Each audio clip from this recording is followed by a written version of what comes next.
দেখো না, তোর আরেকটা টপিক শিখাইতেছি। এই হলো আমাদের একটা পেপার। এই পেপারটারে আমি এইভাবে রাখার পরে, হ্যাঁ, আমি এটার উপর ভারী যদি কোনো কিছু রাখলে জিনিসটা আমাদের এরকম ব্যালেন্স থাকে না। তো তুই কি এটার উপর এটা যাতে ঠিক থাকে এইভাবে কি রাখতে পারবি কিনা? না। ট্রাই করবি? চলো। আচ্ছা, তুই তাহলে ট্রাই করে দেখ যে এটা আমাদের এই সামান্য একটা রাবার, এই রাবারটাও কিন্তু আমাদের থাকে না। বাট আমি এটার উপর রাবার না, তার চাইতেও ভারী কিছু আমরা এই পেপারের উপর দিয়ে রাখতে পারবো। অন্য কিছু আমার কোনো সাহায্য লাগবে না, ঠিক আছে? যেমন ধর, আমরা যদি পেপারটাকে এই যে এরকমভাবে ভাঁজ করে নেই, ঠিক আছে?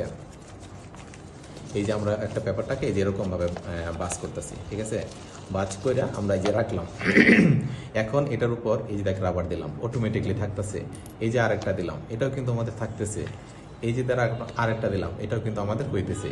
ইভেন আমরা যদি এই মোবাইলটাও এখানে দেই, তারপরেও কিন্তু থাকতেছে। হুম। সুন্দর না? হ্যাঁ।